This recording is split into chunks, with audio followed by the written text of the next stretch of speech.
सर्वेभ्यो नमो नमः। रीट संस्कृत के अंतर्गत लेवल प्रथम और द्वितीय भाषा के रूप में जो संस्कृत भाषा का चयन करते हैं उनके लिए पाठ्यक्रमानुसार हमारा संधि प्रकरण चल रहा था, जिसके अंतर्गत अब हम भाग 6 को पढ़ते हैं। भाग 6 के अंतर्गत हल व्यंजन संधि है। व्यंजन संधि के 6 प्रमुख भेदों को हम पढ़ चुके थे। अब इसका जो 7वां भेद है वो है अनुस्वार पर सवर्ण, 8वां है पूर्व सवर्ण, 9वां है पर सवर्ण जिसको लत्व संधि भी कहते हैं। तो इन प्रमुख भेदों को हम इस वीडियो में जानेंगे, पढ़ेंगे। तो चलते हैं हम अपने प्रकरण पर। तो 7वां है अनुस्वार पर सवर्ण संधि। अनुस्वार पर सवर्ण संधि यह हल संधि के 7वें भेद को हम पढ़ रहे हैं। इससे पूर्व 6 भेदों को हम पढ़ चुके हैं। अगर आप इस चैनल पर नए हैं तो इस चैनल को सब्सक्राइब करें और इस चैनल पर पूर्व के वीडियो भी आप प्राप्त कर सकते हैं, वहाँ से पढ़ सकते हैं। अब हम इस अनुस्वार पर सवर्ण संधि के बारे में जानते हैं। तो इसका सूत्र है अनुस्वारस्य ययि पर सवर्णः। ये इस अनुस्वार पर सवर्ण संधि का सूत्र है। सूत्र भी हमें याद रखना है, परीक्षा में ऐसा प्रश्न आते हैं प्रायः कि किस संधि का कौन सा सूत्र है, तो सूत्र भी हमें स्मरण रखना है। तो हमारे अनुस्वार पर सवर्ण संधि का सूत्र है अनुस्वारस्य ययि पर सवर्णः। तो इसके बारे में जानते हैं हम। नश्चा पदान्तस्य झलि, ये एक सूत्र आया था हमने पूर्व में जब अनुस्वार संधि पढ़ी थी उसमें। नश्चा पदान्तस्य झलि सूत्र के द्वारा अनुस्वार करने पर यदि उनके आगे यय प्रत्याहार के कोई वर्ण हो। अब यय में कौन से वर्ण आते हैं? स, श, स और ह, यानी कि इन 4 ऊष्म वर्णों के अलावा कोई भी व्यंजन है वो यय प्रत्याहार का वर्ण होगा। तो यदि उनके आगे यय प्रत्याहार का कोई वर्ण रहे तो अनुस्वार को पर सवर्ण आदेश हो जाता है, बाद वाले जैसा आदेश हो जाता है। अगले वर्ण के अनुसार अनुस्वार के स्थान पर पंचम वर्ण हो जाता है। क्या हो जाता है? पंचम वर्ण हो जाता है। ये ध्यान रखना है। अब हम इसे ठीक से उदाहरण से समझते हैं। उदाहरण है साम प्लस तह। अब अंतिम वर्ण मकार है म और सामने त है। अब इस मकार के अनुसार अंतिम मकार को अनुस्वार होता है। इस नश्चा पदान्तस्य झलि सूत्र के द्वारा हमने पढ़ा था अनुस्वार संधि में। तब अनुस्वार संधि के अनुसार रूप निष्पन्न होता है शान्तः। अब हमें परसवर्ण संधि में क्या करना है कि इस म को पंचम वर्ण करना है। किसके अनुसार? इस आगे वाले वर्ण के अनुसार।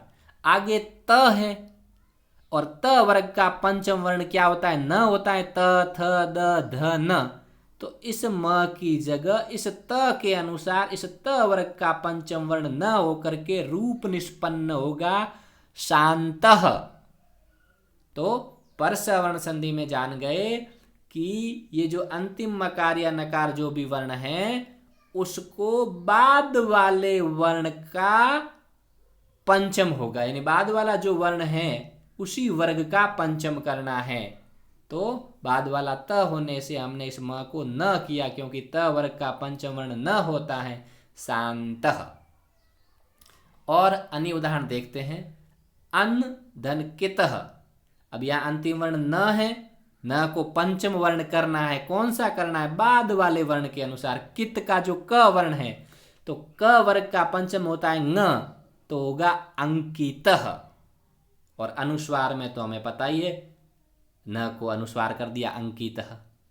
इसी प्रकार से अन धन चितः। अब ये जो न है इसका पंचम बाद वाले च के अनुसार च वर्ग का पंचम होकर के रूप होगा अंचितः। और अनुस्वार में तो हमने पहले पढ़ा ही था अंचितः। तो इसी प्रकार से चौथे उदाहरण को देख लेते हैं। दाम प्लस तह, अनुस्वार में तो म का अनुस्वार हो गया दांतः, लेकिन परस वर्ण में हमें पंचम करना है, इस त वर्ग का पंचम वर्ण न होगा तो दांतः, ये हो गया परस वर्ण, अनुस्वार परस वर्ण। इसी प्रकार से पांचवा उदाहरण देखते हैं, गुम प्लस फित, तो यह प वर्ग का फ है, तो प वर्ग में प फ ब भ म पंचम वर्ण म होता है, तो गुम्फित, और विकल्प में अनुस्वार भी हो जाएगा।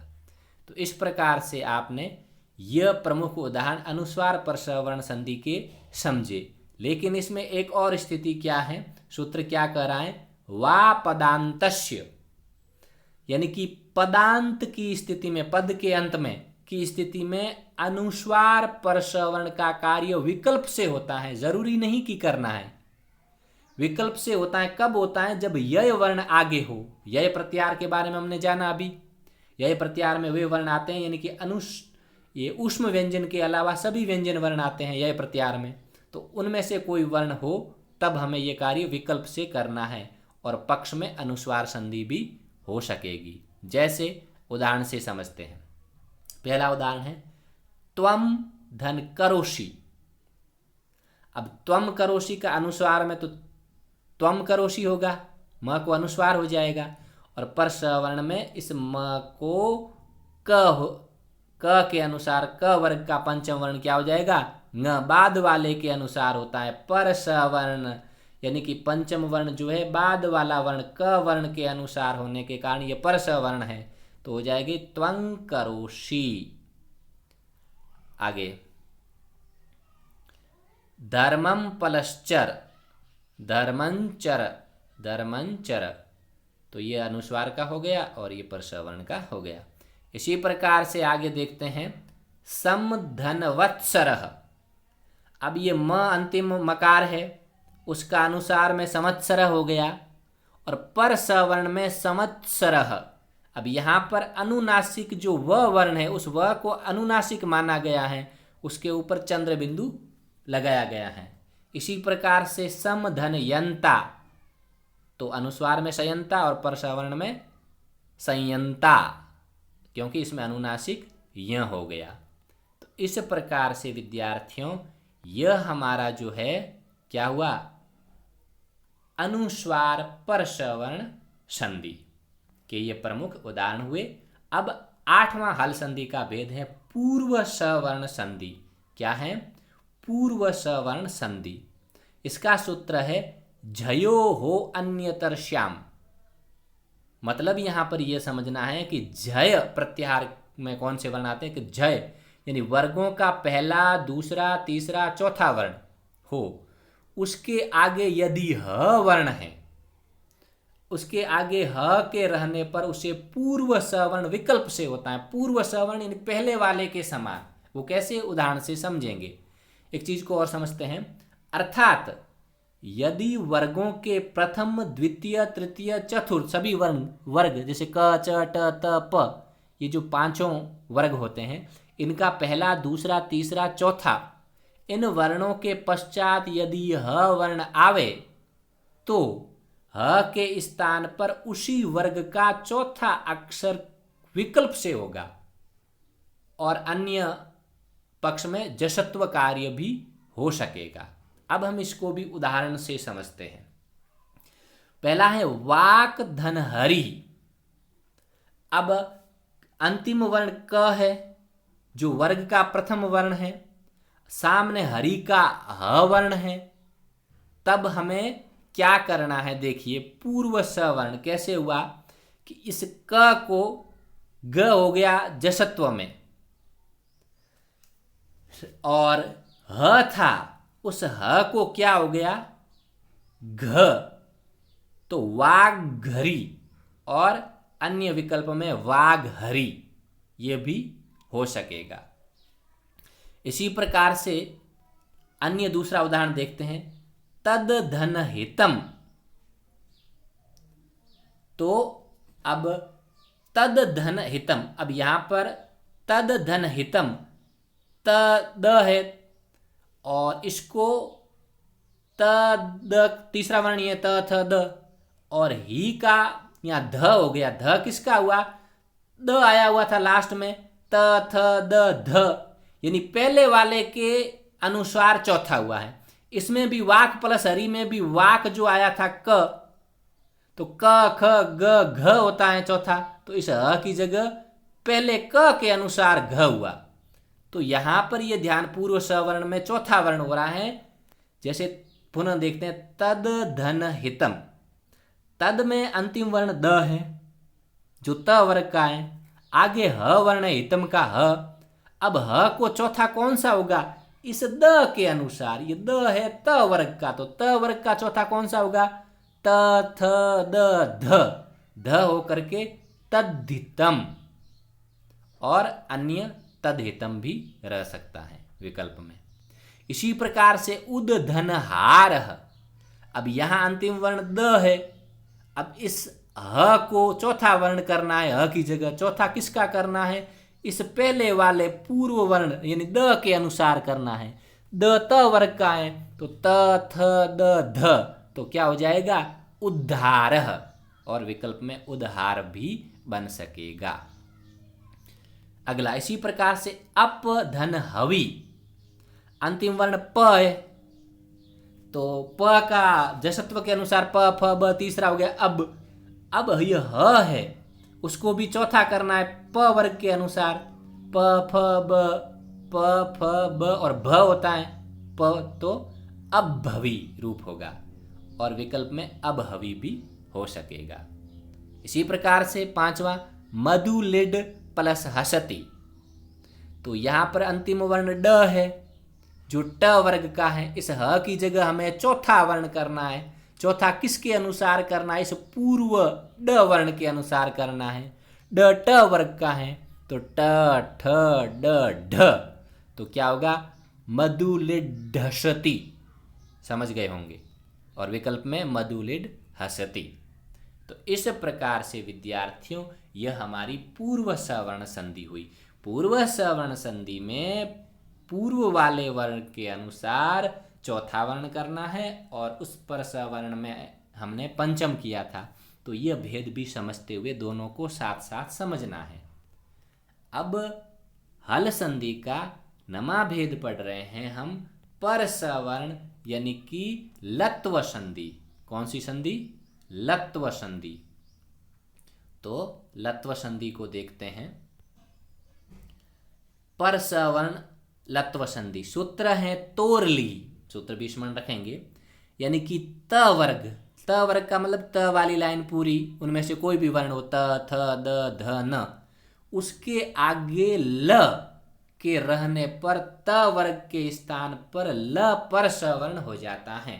यानी इस त वर्ग में से कोई भी वर्ण आए तो उसको भी ल हो जाएगा। कैसे होगा, हम उदाहरण से समझते हैं। उदाहरण है पहला, तद धन लीन। अब हमारे इस पहले पद के अंत में क्या आया? द आया जो त वर्ग का है, और सामने ल वर्ण आया लीन का ल। तब क्या करना, ये जो द है त वर्ग का, इसको भी लत्व कर देना है, यानी कि ल कर देना है। तो इसको ल करने पर रूप क्या होगा? तल्लीन। क्या होगा? तल्लीन। इसी प्रकार से उद्धन लेख। अब यहां अंतिम वर्ण जो पहले शब्द में द है, त वर्ग का है, सामने लेख का ल आया, तो इस द को भी, इस त वर्ग के द वर्ण को भी ल होकर के क्या हो जाएगा? उल्लेख। इसी प्रकार से पद धन लवः पल्लवः, तद प्लस लयः तल्लयः। इसी प्रकार से जगत प्लस लीयते जगल्लीयते, विद्युत प्लस लेखा विद्युल्लेखा। यानी त थ द ध में से कोई वर्ण आए, सामने ल वर्ण आए, तो इनमें से जो भी वर्ण आए उसको भी लत्व कर देना है। यह हुई पर सवर्ण, यानी कि इसको लत्व संधि भी कहते हैं। अब इसमें एक और चीज ध्यान देनी है, वो यह है कि न को पर सवर्ण करने पर ल भी अनुनासिक यानी ल के ऊपर चंद्र बिंदु होगा। कैसे? उदाहरण से देखते हैं। विद्वान धन लिखति, अब अंतिम वर्ण न है, अब इसको हमें पर सवर्ण करना है, यानी कि त वर्ग का न है, और आगे लिखती का ल है तो इस न को भी ल करना है, लेकिन ये अनुनासिक हो जाएगा, यानी ये जो ल विद्वान लिखती, अब इस ल के ऊपर चंद्र बिंदु हो गया, अनुनासिक हो गया, विद्वान लिखती। इसी प्रकार से हसन धन लिखती, अंतिम नकार जो त वर्ग का है और सामने ल आने के कारण हमें इसको भी ल करना है, लेकिन इस नकार के न को परसवर्ण करने पर हमें क्या करना है, ल को अनुनासिक करना है, इसलिए असन लिखती, इस ल के ऊपर हमने अनुनासिक चंद्र बिंदु कर दिया। तो आप समझ गए होंगे। तो इस प्रकार से विद्यार्थियों हमने हल संधि के अंतर्गत अनुस्वार परसवर्ण संधि, फिर पूर्व सवर्ण संधि और परसवर्ण जिसको लत्व संधि भी कहते हैं, इनके उदाहरणों को समझा, इनकी परिभाषा को समझा, इनके सूत्रों को समझा। ये पीडीएफ जो है, ये जो आप मैटर देख रहे हैं पाठ्य सामग्री, इसको भी आप इस वीडियो के डिस्क्रिप्शन बॉक्स के में जो लिंक दूंगा उसके माध्यम से प्राप्त कर सकते हैं। वहाँ से आप प्रिंट भी ले सकते हैं और अपने नोटबुक में लिख भी सकते हैं। ये अति महत्वपूर्ण उदाहरण है जो रीट आदि प्रतियोगी परीक्षाओं की दृष्टि से महत्वपूर्ण है।